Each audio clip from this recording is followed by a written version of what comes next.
Bom dia, meus queridos irmãos. Nós ainda não nos conhecemos, falta só um pouquinho para a gente se conhecer. Eu sou o pastor Sérgio Lutzer, ou podem me chamar de Eduardo também, minha esposa prefere. Nós estaremos juntos por toda uma semana, onde vamos estudar um pouquinho sobre o assunto de mordomia. A questão é, o que é mordomia?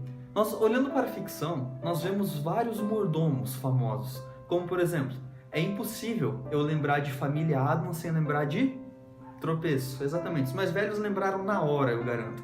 Tropeço era o mordomo ideal para a Família Addams. Ou o Alfred, por exemplo, o mordomo de Bruce Wayne, o Batman. Quem sabe, se formos olhar um pouco mais recentemente, podemos lembrar do Jeffrey, o mordomo do Maluco no Pedaço. E perceba que cada mordomo, ele se torna famoso porque ele é exatamente aquilo que o seu patrão precisa. Por exemplo, o Tropeço, ele era um mordomo Frankenstein, perfeito para uma família monstro. Ele não ia se encaixar em nenhum outro lugar. Nenhum outro mordomo ia se encaixar no lugar dele, mas ele é o mordomo perfeito para o seu patrão. Nenhum mordomo poderia ser melhor para o Batman, por exemplo, do que o Alfred. Por quê? Porque o Alfred é todo informado, cheio de tecnologia, ele é exatamente aquilo que o seu patrão precisa.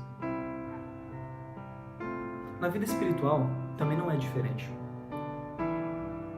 Um mordomo que se encaixa, um mordomo que faz sucesso, é um mordomo que é exatamente aquilo que o seu patrão precisa.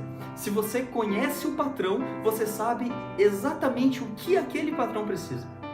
Você conhece o seu patrão? Todos nós somos chamados a ser mordomos, mas você conhece o seu patrão? Quando você ouve a frase, ele se entregou por você, o que vem na sua cabeça?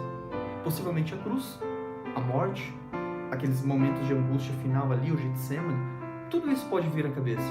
Mas o que significa Jesus se entregou por você? Quando eu falo Jesus se entregou por você, eu estou falando apenas da morte, do sofrimento dele? O que significa ele se entregou?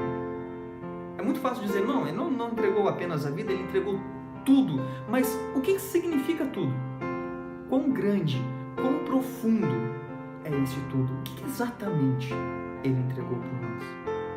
Ao olharmos para a palavra de Deus, vemos nela um compêndio de Deus se entregando por nós. É Ele quem toma a iniciativa.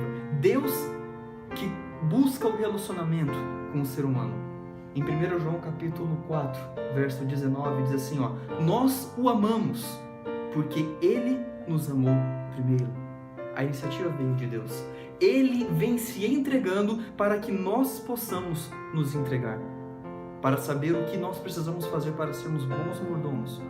Para saber aquilo que o nosso patrão merece, aquilo que o nosso patrão precisa, nós precisamos conhecê-los. Para se moldar, para se conformar aos moldes de Cristo. Isso significa mordomia. Durante essa semana, nós vamos estudar um pouquinho mais de quem é o nosso Deus. Porque é impossível eu ser um bom mordomo se eu não conheço o meu patrão. Sabendo aquilo que Deus entregou para mim, nós seremos capazes de reconhecer aquilo que nós precisamos entregar para Ele. Que Deus abençoe vocês e que esta semana que estaremos juntos seja uma grande bênção para a sua, para a minha vida e para a comunidade em que estamos inseridos.